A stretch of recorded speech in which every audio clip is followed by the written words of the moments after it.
नमस्कार. श्री स्वामी समर्थ. श्री गुरुचरित्रामृतातील 8व्या अध्यायातील कथा. ब्राह्मण स्त्रीला वरदान. शनी प्रदोष आत्म्य. श्री गुरु श्रीपादयंती गोकर्ण क्षेत्री 3 वर्ष गुप्तपणे राहिले. त्यानंतर ते श्रीशैल पर्वतावर गेले. लोकांच्यावर अनुग्रह करण्यासाठी तेथे ते 4 महिने राहिले. त्यानंतर ते कृष्णा गोदा नद्यांच्या संगमावर असलेल्या करवरपुरास गेले. श्रीपादयती तेथे राहत असताना असंख्य लोक त्यांच्या दर्शनासाठी येऊ लागले. तेथे श्रीपादांनी अनेक लीला करून असंख्य लोकांची संकटे दूर केली. त्या कुरवरपूर क्षेत्रात वेदशास्त्र संपन्न असा एक ब्राह्मण राहत होता. त्याच्या पत्नीचे नाव अंबिका. ही स्त्री अत्यंत सात्विक धर्मपारायण होती, परंतु तिच्या संसारात एक मोठे दुःख होते. तिला पुत्र होत न असत, पण ते जगत नसत. तिने अनेक तीर्थयात्रा केल्या, व्रतवैकल्य केली, पण त्यात काहीही उपयोग झाला नाही. पुढे अनेक वर्षाच्या उपासनेने तिला एक पुत्र झाला, परंतु दुर्दैवाने तो मंदबुद्धीचा झाला. त्याला कशातही गती नव्हती. त्याची मुंज करण्यात आली, पण त्याचा काहीही उपयोग झाला नाही. त्या ब्राह्मणाने त्या मुलाला अनेक प्रकारे शिकण्याचा प्रयत्न केला. त्याला शिक्षा दिली, पण त्याला काहीच विद्या जमत नव्हती. वडिलांना मोठी चिंता वाटू लागली. त्याने अनेक नवसायास केले, पण त्याचा फायदा नाही. वडील त्याला शिक्षा करू लागले की आईला फार वाईट वाटत असे. ती त्यांना म्हणे, तुम्ही त्याला विनाकारण मारू नका. तो मंदबुद्धीचा आहे, त्याला तो काय करणार? आपले हे पूर्वकर्म आहे, दुसरे काय. निदान आपला पुत्र जिवंत आहे यातच समाधान मानू. काही दिवसांनी तो ब्राह्मण मरण पावला. त्या कुटुंबावर दुःखाची कुऱ्हाडच कोसळली. पोट भरण्याची भ्रांती निर्माण झाली. भीक मागून जगण्याची वेळ झाली. मुलगा मोठा झाला, लग्नाचे वय झाले, पण त्याला मुलगी कोण देणार? लोक त्याची निंदा करीत म्हणू लागले, तुझा पिता मोठा विद्वान वेदज्ञानी आणि त्याच्या पोटी जन्मास आलेला तू मंदबुद्धी पुत्र. तुझा जन्म फुकट गेला नाही, त्यापेक्षा गंगेत जीव का देत नाहीस?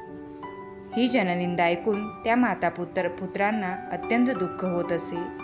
तो मुलगा आईला म्हणाला, मला ही जननिंदा सहन होत नाही, त्या जीव दिलेला बरा. त्याच्या आई जीवन नकोसे झाले. मग ती आपल्या मुलाला बरोबर घेऊन खरोखरच जीव देण्यासाठी गंगेच्या काठावर गेली. ती गंगेच्या पाण्यात प्रवेश केला. त्यावेळी श्रीपादयती तेथे स्नान करीत होते. त्यांना पाहून त्या दोघा पाण्यातच त्यांना वंदन केले. त्या मुलाची आई म्हणाली, या गंगेत प्राणत्याग करावा अशी आमची इच्छा आहे. आत्महत्या करणे पाप असल्याने आम्हाला सदती मिळावी. आपण आशीर्वाद द्यावा. तुम्ही आत्महत्या का करीत आहात असे श्रीपादांनी विचारले असता तिने सर्व हकीकत सांगितली. शेवटी म्हणाली, येती आता पुढच्या जन्मी तरी तुमच्यासारखा त्रैलोक्य पूजनीय पुत्र मला प्राप्त व्हावा. तेव्हा श्रीपादयतींनी तिला शिवाची आराधना करण्याचा उपदेश केला.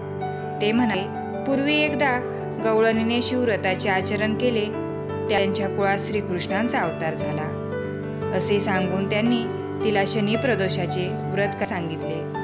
मग त्यांनी उज्जैनी नगरातील एक प्राचीन कथा सांगितली. श्रीपादयती म्हणाले, ही कथा आहे उज्जैनी नगरातील. एकदा त्या नगरात एक मोठी अद्भुत कथा घडली. त्या नगरात चंद्रसेन नावाचा एक धर्मशील राजा होता. मणिभद्र नावाचा त्याचा मित्र होता. तो भगवान शंकराची उपासना करीत असे. त्याच्या भक्तीने प्रसन्न झालेल्या शंकरांनी त्या भूत तेजस्वी मणी दिला. त्या मण्याच्या स्पर्शाने लोक सोने होत असे. इतकेच नव्हे तर पाषाणाचेही सोने होत असे.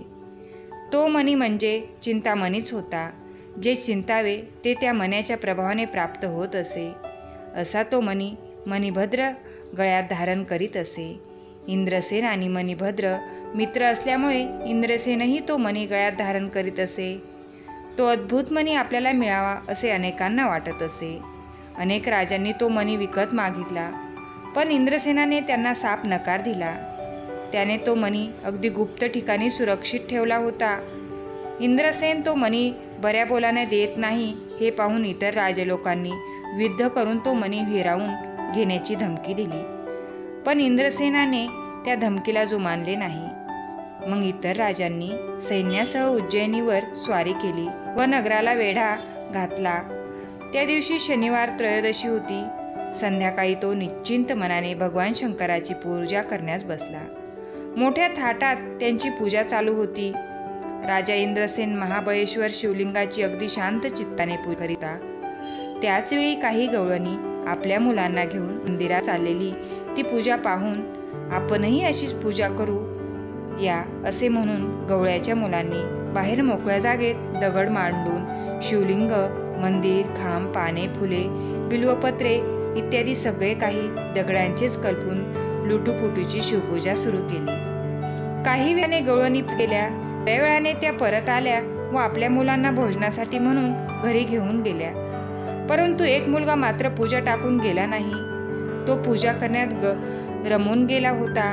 डोळे मिटून शिवण करीत होता. त्याची आई परत आली. ती आपल्या मुलाला रागारागाने घराकडे ओढून नेऊ लागली. पण तो मुलगा पूजा टाकून जाण्यास तयार होईना. तेव्हा त्या मुलाच्या आईने रागाने ती पूजा मोडून टाकली. त्यामुळे तो मुलगा रडू लागला, गडबडा लोळू लागला. तेथील दगडावर डोके आपटून प्राण देण्याचा त्याने निश्चय केला. अत्यंत शोकाकुल होऊन बेशुद्ध पडला. त्या मुलाची भोळी बाबडी भक्ती पाहून प्रसन्न झालेले शंकर तेथे प्रगट झाले. त्या रत्नखचित शिवलिंग निर्माण केले. मग त्या मुलाला प्रेमाने जागे करून वर मागण्यास सांगितले. मुलाने डोळे उघडून समोर पाहिले तो प्रत्यक्ष भगवान शंकर स्मित हास्य करीत उभे होते. भोवती भव्य रत्नखचित शिवमंदिर सूर्य तेजाप्रमाणे चमकत होते. ते पाहून आश्चर्यचकित झालेला तो मुलगा शिवचरणावर मस्तक ठेवून हात जोडून म्हणाला, भगवंत, माझ्या आईवर रागवू नका. तिने आपली प्रदोष पूजा मोडून टाकली. तिला क्षमा करा. त्या मुलाशी प्रार्थना केली असता भगवान शंकर अधिकच प्रसन्न झाले आणि म्हणाले, बाळा, तू चिंता, मी तुझ्या आईवर मुळीच रागवणार नाही. तिच्या पोटी भगवान विष्णू अवतार घेईल व तुझ्या आईला लालन पालन करण्याचे भाग्य लाभेल. तुझ्या वंशाची भरभराट होईल. तुझ्या मनात जी जी इच्छा असेल ती पूर्ण होईल. असे सांगून भगवान शंकर त्या लिंगात गुप्त झाले. मात्र ते रत्नखचित मंदिर जसेच्या तसे राहिले. त्या मंदिराच्या कोटी सूर्यासम दिव्य प्रकाश नगराबाहेर पसरला होता.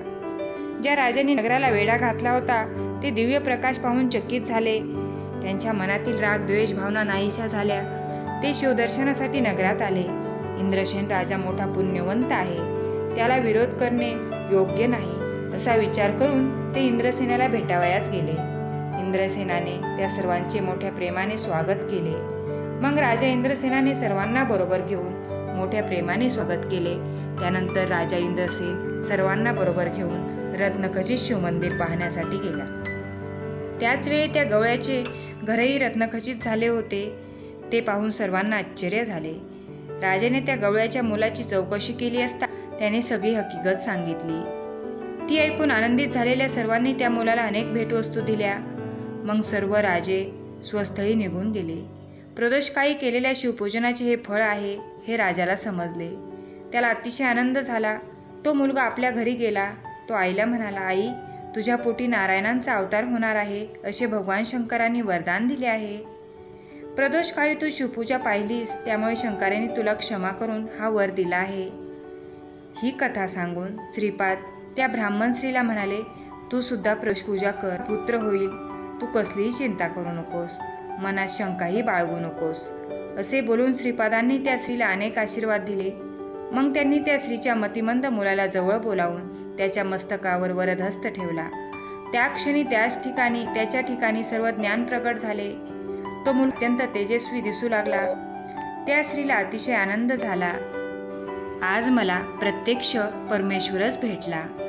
पुढील जन्मी मला तुमच्यासारखा पुत्र होईल असा वर मला दिला आहे. त्याबद्दल माझ्या मनात तिळमात्र शंका नाही. त्या स्त्रीने श्रीपादांना प्रत्यक्ष शंकर मानून नित्य प्रदोषकाळी त्यांची पूजा करण्याचे व्रत घेतले. तिच्या पुत्राचाही पुढे विवाह झाला. त्याला पुत्रपौत्रादी सर्व काही प्राप्त झाले. नामधारकाला ही कथा सांगून शुद्ध योगी म्हणाले, श्री गुरु असे कृपावंत दयावंत आहेत. ते आपल्या भक्तांचे सर्वपरी रक्षण करतात.